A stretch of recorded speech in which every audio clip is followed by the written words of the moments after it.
Assalamualaikum warahmatullahi wabarakatuh. Bagaimana kabarnya anak-anak Ustadz hari ini?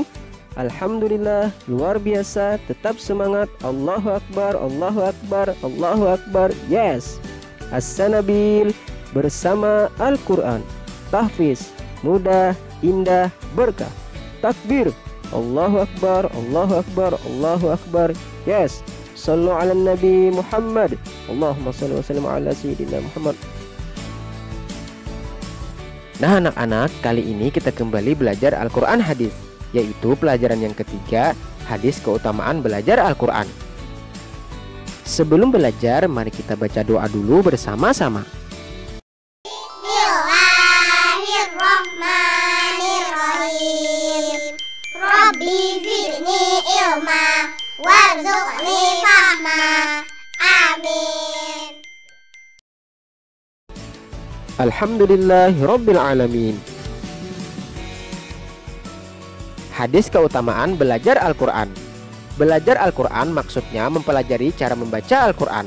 Adapun mengajarkan Al-Quran adalah mengajari orang lain cara membaca Al-Quran dengan baik dan benar sesuai kaidah tajwid. Sekiranya mengajarkan ilmu-ilmu umum yang dimiliki kepada orang lain itu juga baik dan mendapatkan pahala. Namun mengajarkan Al-Quran itu tetap lebih utama. Nah, kalian juga ingin menjadi yang terbaik, bukan?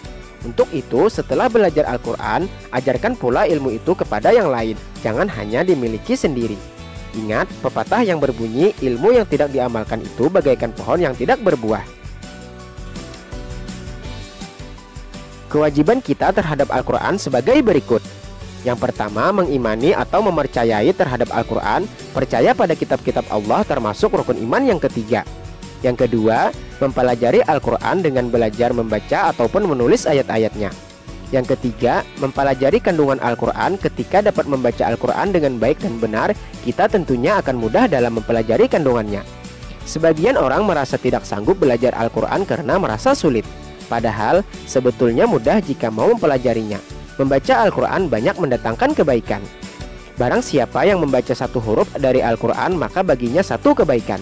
Setiap satu kebaikan menjadi 10 kebaikan. Siapapun umat muslim yang membaca Al-Quran, baik paham atau tidak paham, maka ia tetap mendapatkan pahala sebagaimana yang telah dijanjikan. A. Hadis tentang keutamaan membaca Al-Quran. Siapa di antara kalian yang sudah hafal hadis tentang keutamaan belajar Al-Quran? Hadis tentang keutamaan belajar Al-Quran diriwayatkan oleh Imam Bukhari. Hadis pertama, Rasulullah SAW bersabda sebagai berikut. Khairukum man ta'allamal Qur'ana wa 'allamahu. Rawahul Bukhari. Artinya, sebaik-baik kalian adalah yang mempelajari Al-Quran dan mengajarkannya. Hadis riwayat Bukhari.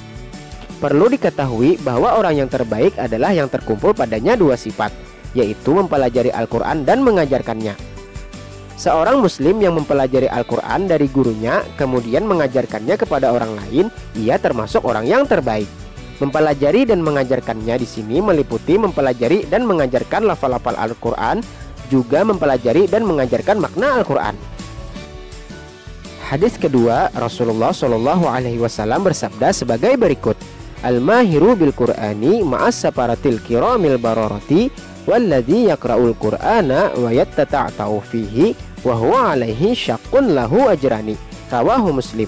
Artinya, yang mahir membaca Al-Quran, ia bersama para malaikat yang mulia. Sedangkan yang membaca Al-Quran namun ia tidak tepat dalam membacanya dan mengalami kesulitan, maka baginya dua pahala. Hadis riwayat Muslim. Orang yang mahir membaca Al-Quran adalah orang yang bagus dan tepat bacaannya. Orang yang tidak tepat dalam membaca Al-Quran dan mengalami kesulitan, maka baginya dua pahala, yaitu pahala tilawah dan pahala atas kecapaian serta kesulitan yang ia alami. Kemudian B. Kewajiban terhadap Al-Quran. Tahukah kalian Al-Quran itu kitab umat Islam? Ya, Al-Quran adalah kitabnya umat Islam. Umat muslim wajib mengimani Al-Quran. Mengimani Al-Quran termasuk rukun iman yang ketiga. Setelah mempercayai Al-Quran, kewajiban umat muslim selanjutnya adalah belajar. Belajar membaca ataupun menulis Al-Quran. Belajar makna yang terkandung di dalam Al-Quran.